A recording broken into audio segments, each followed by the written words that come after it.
Hey, this is Archie, and in this video I'm going to show you a few free new tips to get better results with Facebook ads in the late 2021. But before we dive into that, make sure you give me a thumbs up, and also I'm very curious, let me know in the comments what do you like most about Facebook ads. And also don't forget to give me a follow and click on the notification bell to know every single time when I'm releasing a new video, because I'm uploading every single day a new video about Facebook ads. So if you want to learn more about that, you definitely want to click on that subscribe button.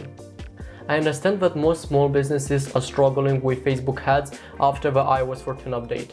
And I can tell you that from the experience that I have with my clients is that you are not alone. Actually, a lot of businesses were struggling because of a lack of tracking, because the competition also is higher now. That's why I'm going to tell you 3 practical tips that you can implement after this video and you can see new results.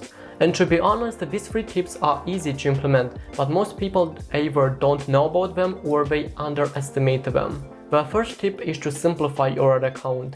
Facebook ad algorithms got better after the iOS 14 update, and they are telling us to consolidate your ad account as much as possible. So don't try to test single interest in one ad set, because that strategy is completely outdated. Like literally in most of my client ad accounts, we have just 2 campaigns, one for retargeting and one for prospecting. We don't break it down by abandoned carts, by initial checkouts, or even worse, by time range, because the audience is very small and Facebook is gonna have a hard time to optimize your campaigns. Moving forward, we have the second tip, which is to optimize your creatives based on each ad placement. Now, if you don't know, Facebook has multiple placements where you can run your ads on. So we have Instagram and Facebook feed, then Facebook and Instagram story, then Instagram Reels, then we have Instagram Explore, Messenger, Audience Network, and many others. Now we have an option to customize the format of our creatives, and we can set that up on the ad level. We can find that by scrolling down and finding this section which says media, and here we have to click on this small drop down, and here we can edit each creative by clicking on this edit button. After that, to change the format, we have to click here which says crop, and here you can select the format that you want. And in this way, you make your creative look natural and organic to its placement, and that makes your creative look less like an ad, which gives you higher chances to have a higher click-through rate, which means more traffic, which means more sales. Perhaps you're right. And the last tip I want to share with you is actually to lower your cost per click. Many people will say that is a vanity metric, and we don't really want to focus on that.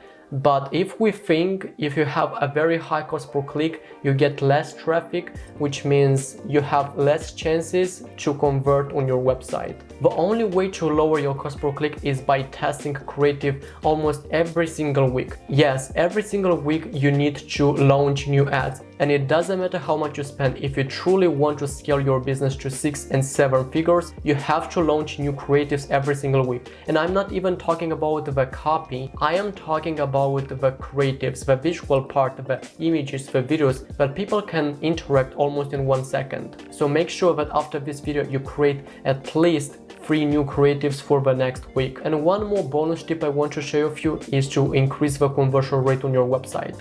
Now, when it comes to the conversion rate, I see a common mistake, which is focusing too much on the home page and forgetting about the product page. I tend to see that when people land on your website, they look more on the product pages. They want to see what you're selling. It's not about your home page. So make sure that you put more emphasis on the product page. To increase the conversion rate on the product page, you have to focus on one thing, which is your customer. You have to know what are their questions, concerns, and what are their wishes. Based on that research, make sure you answer all those questions on the product page. And the best thing you can do is to answer them visually with an image that is more attractive than answering the questions of your customers in the written form. I hope you enjoyed this video, and if you're an e-commerce owner and you want to get help with your Facebook ads, make sure you DM me on Instagram by clicking on the link in the description below. We'll book a call to brainstorm a strategy for your business and see if or how I can help you. Thank you very much for watching this video again.